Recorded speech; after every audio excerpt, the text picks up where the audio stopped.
नमस्कार, मैं हिमांशु और आप देख रहे हैं टारगेट विथ हिमांशु। नई शिक्षक भर्ती को ध्यान में रखकर हम लोग गणित की तैयारी शुरू कर रहे हैं। सबसे पहला चैप्टर संख्या पद्धति है और थोड़ी सी जानकारी इस वीडियो में आपको दी जाएगी इस संबंध में। सबसे पहले हम संख्याओं पर बात करेंगे। दुनिया की सभी संख्याओं को अगर हम बांटें तो उनको दो भागों में बांटते हैं। पहले एक तो वास्तविक संख्याएँ होती हैं और एक काल्पनिक संख्याएँ। तो दुनिया की जितनी भी नंबर्स हैं उनको हम यहाँ पर देखिए मैंने पहले ही बना के रखा है।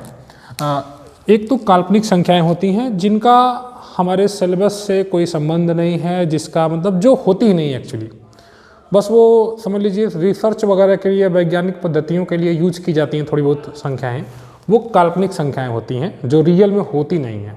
और दूसरी होती हैं वास्तविक संख्याएँ जो कि हमें पढ़नी हैं, जो हमारे सिलेबस में हैं, रियल नंबर्स जिसको कहते हैं। ठीक है, इन्हीं वास्तविक संख्याओं को हम दो प्रकार से बांटते हैं। एक अपरिमेय संख्याएं होती हैं और एक परिमेय संख्याएं होती हैं। ठीक है, वास्तविक संख्याएं जो जैसे 1 2 3 4 5 या जो भी आप अपने हिसाब से पढ़ते हैं, जो भी आपके सामने संख्याएं हैं जो आपने गणित में पढ़ी हैं, उन सभी संख्याओं को आप दो प्रकार से बांटते हैं। एक तो अपरिमेय और एक परिमेय संख्याएं होती हैं। परिमेय संख्याएं ऐसी संख्याएं होती हैं जिनको हम P/Q के रूप में लिख सकते हैं, मतलब जिसको एक भिन्न के रूप में हम लिखते हैं, वो परिमेय संख्याएं होती हैं। ठीक है, और इन्हीं परिमेय संख्याओं पर प्रश्न भी पूछे जाते हैं। जैसे दशमलव में कोई संख्या लिख देगा आपसे और उससे पूछेगा कि इसको भिन्न में लिखिए, परिमेय रूप में उसको लिखना है। तो ये एक पहला जो इम्पोर्टेंट प्रश्न आपके सिलेबस में है या इस प्रकार के क्वेश्चन पूछे जाते हैं कि दशमलव में कोई संख्या देगा, जैसे 0.61 एक परिमेय संख्या है।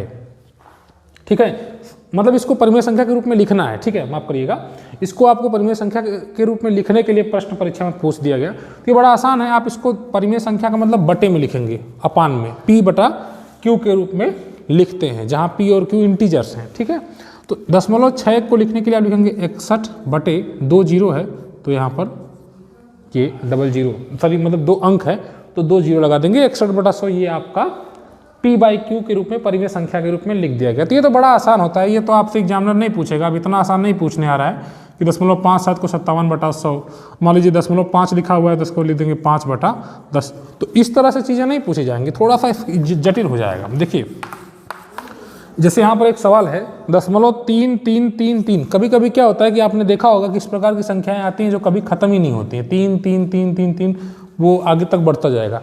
इसको अगर P/Q के रूप में लिखना है या परिमेय संख्या के रूप में लिखना है तो आप कैसे लिखेंगे, यह एक प्रश्न आपके लिए बनता है। तो इसको लिखने के लिए आपके पास एक रास्ता है। देखिए मैं ध्यान से बता रहा हूँ कि ये एक तो आपके पास ट्रिक है और एक कंसेप्ट है। 0.3333 है, तो इसको हम मान लेते हैं यक्स बराबर, देखिएगा ध्यान समझिएगा, यक्स बराबर इसको मान लेते हैं 0.3333 लिखा हुआ है। ठीक है, यह अनंत तक है, इन्फिनिटिव। और इसको वैसे आप ये भी जानते हैं कि इसको या आप ऐसे भी लिख सकते हैं, 0.3 के ऊपर बार लगा सकते हैं। दोनों ही बातें एक हैं, लेकिन इस तरह के सवाल आपकी परीक्षा में आ सकते हैं। अब हम इसी समीकरण में 10 से गुणा कर सकते हैं। ठीक है, इस समीकरण में अगर हम 10 से गुणा कर देंगे तो ये जगह 10x बराबर, अब ये एक अंक किधर आ जाएगा, 3.3333, इसी तरह फिर इन्फिनिटी तक रहेगा, है ना। तो ये समीकरण 1 हो गया, ये समीकरण 2 हो गया। अब आप क्या करिए, समीकरण 2 में से समीकरण 1 को घटा दीजिए। ठीक है, तो समीकरण 2 में से समीकरण 1 घटा दीजिए, 10x में से 1x घटा देंगे और ये तो देखिए इतना ये घट के 0 हो जाएगा और ये बचेगा 3। तो 9x बराबर 3, तो x बराबर हो जाएगा 3/9 यानी कि 1/3। तो ये आपने इसको परिमेय संख्या के रूप में लिख दिया, इस दशमलव भिन्न को, जो कि यही आपसे पूछा जाता है। जो आपके एग्जाम में पूछे जाते हैं क्वेश्चंस, उस पर हम लोग काम कर रहे हैं। विशेष रूप से उन्हीं क्वेश्चंस पर फोकस किया जाएगा ज़्यादा। तो अभी हम अपरिमेय संख्याओं पर बाद में आएंगे, पहले परिमेय संख्याओं पर हम चर्चा करते हैं और इनको P/Q के रूप में कैसे लिखेंगे उस पर हम डिस्कशन करें। जैसे 0.676767 को अगर आपको लिखना है, ठीक है, तो इसको हम कैसे लिखेंगे, अब हम इस पर भी चर्चा कर लेते हैं। देखिए अब इसको एक और मैं तरीका बताता हूँ, थोड़ा सा और ध्यान दीजिएगा। एक तरीका तो आपके पास ये हो गया कि एग्जाम में आप ये तरीका लगा लीजिए, आप ट्रिक की सहायता से भी इसको लिख सकते हैं। जैसे ये है, तो देखिए जितनी संख्याएं रिपीट हो रही हैं, वो उतना 9 लिख दीजिए। ठीक, और उसके बाद ऊपर जो संख्या है उसको लिख दीजिए 3। तो यही आपका आंसर हो गया डायरेक्ट। ठीक है, जैसे अभी देखिए ये है आपका 0.676767 और इसको अगर आपको लिखना है परिमेय संख्या के रूप में तो आप इसको लिखिए, जितनी संख्याएं रिपीट हो रही हैं, कौन सी दो संख्याएं रिपीट हो रही हैं, 6 7। आप इसको ऐसे भी लिख सकते हैं 6 7 के ऊपर बार 0.67, ठीक है, बार। तो कितनी संख्या रिपीट हो रही हैं, 2, तो 99, 2 9 हो गया बटा ये 67, ठीक है, ये 67 बटा क्या हो गया, 99 हो गया। सुन में ही बात। एक और सवाल हम देखते हैं। अब आप इसको देखिए, ये आप इस तरह से लिखिए या अभी मैंने आपको जो तरीका बताया उस तरीके को फॉलो करिए। अगर आप तरीके को फॉलो करेंगे तो देखिए लास्ट का सेम करने के लिए आपको यहाँ पर 100 से गुणा करना पड़ेगा। जैसे यक्स बराबर अगर मैं मानूँ 0.676767 तो मैं यहाँ पर 100 से गुणा करूँगा, क्योंकि अगर 10 से करूँगा तो यहाँ पर देखिए अगर मैं 10 से करूँगा तो क्या होगा, ये 6.7676 हो जाएगा, ये इसमें से नहीं घटेगा, अलग अलग आने लगेगा। तो इस चीज़ को सेम करने के लिए मैं यहाँ पर 100 से गुणा करूँगा जब 2 के ऊपर बार लगने की कंडीशन बन रही है। तो अब ये जगह 100x तो जगह 67.676767 इसी तरह आता रहेगा। अब इसको आप घटा लीजिए, 100x में से एक x घटा लीजिए, कितना आएगा, 99x आएगा, बराबर इसमें से इसको घटा दीजिए 67, x बराबर आएगा 67 बटा 99। आप इतना करने के बजाय बस इस चीज़ को समझिए जो मैंने अभी आपको बताया है, ठीक है। डायरेक्टली देखिए मैंने 67 बटा 99 क्या किया है, उसके एक बार और हम कर लेते हैं अगले क्वेश्चन के साथ, ठीक है। तो आपको ये चीज़ें करनी है इस तरह से, ठीक। जैसे यहाँ लिखा मान लीजिए 73737373 डिवाइज, इसको आपको लिखना है। तो आप देखिए कितनी संख्या रिपीट हो रही हैं, तो आप कहेंगे सर देखिए केवल 2 संख्या रिपीट हो रही हैं, आप इसको ऐसे भी लिख सकते हो 0.73 बार। और अब आप क्या करोगे, 73 बटा 9 चूँकि 2 के ऊपर बार लगा तो यही आपका आंसर हो गया। बहुत आसान है। अगर ये 0.7 रहता, ठीक, 777777 ऐसे रहता तो एक संख्या सिर्फ रिपीट हो रही है तो 7 बटा एक संख्या रिपीट होने पे क्या कर देंगे, 9, चूँकि एक संख्या, जितनी संख्या रिपीट हो रही है उतना 9। अब आप इसको अगर अपने हिसाब से करोगे तो x बराबर करोगे 0.777 डॉट डॉट, फिर 10x कर दोगे बराबर 7.77, फिर घटाओगे 10 में से एक x क्या, 9x बराबर 7, तो x बराबर 7 बटा 9 हो जाएगा।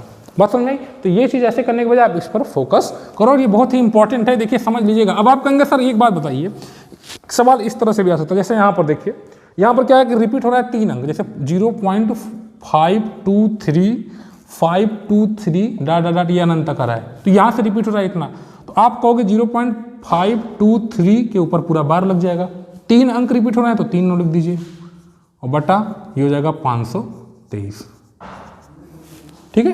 तो ये 523 बटा क्या हो जाएगा, 999 हो जाएगा। समझ आई बात? तो ये मतलब इस प्रकार से चीज़ों को किया जाता है। अब एक सवाल और मैं आपके सामने रख रहा हूँ, 0.73434, ठीक है। अब इसमें आपको क्या करना है, ध्यान से देखिएगा, यहाँ पर पहले 0.7 है, उसके बाद 343434 इस तरह से चीज़ें आ रही हैं, यानी यहाँ से मतलब इधर की संख्याएं रिपीट हो रही हैं, 7 नहीं रिपीट हो रहा है। तो अब इसको आप क्या करेंगे, तो देखिए जो संख्याएं हैं पूरा उसको लिख लीजिए, जैसे 734 है, इसको आप ऐसे लिखेंगे 0.734 और इसके ऊपर बार, ठीक है। अब देखिए जितनी संख्याएं हैं रिपीट हो रही हैं उतना 9 आप लिख लीजिए, जो कि अभी आपको ये बताया गया, जितनी संख्याएं रिपीट हो रही हैं उतना 9 लिख दीजिए, और जो नहीं रिपीट हो रहा है उतना 0 लिख दीजिए। एक संख्या नहीं रिपीट हो रही है तो 1 0 लिख दीजिए बटा, और 734 है माइनस ये 7 कर लीजिए, ठीक है। अब इसको आप घटा लीजिए तो 728 हो जाएगा बटा 990, ठीक है। तो ये 714 में 7 गया 7, यहाँ पर 7 रहेगा, 7 यहाँ 12 में से, तो 727 बटा 990। समझ में आया? देखिए मैं इसको एक बार फिर से समझाने की कोशिश करता हूँ आपको।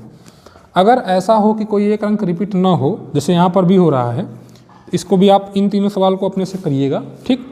जैसे एक सवाल है यहाँ पर, इसको मैं फिर से समझाने की कोशिश करता हूँ आपको। जैसे यहाँ पर ये है 73434, ये अनंत तक रहेगा, ये खत्म नहीं होगा।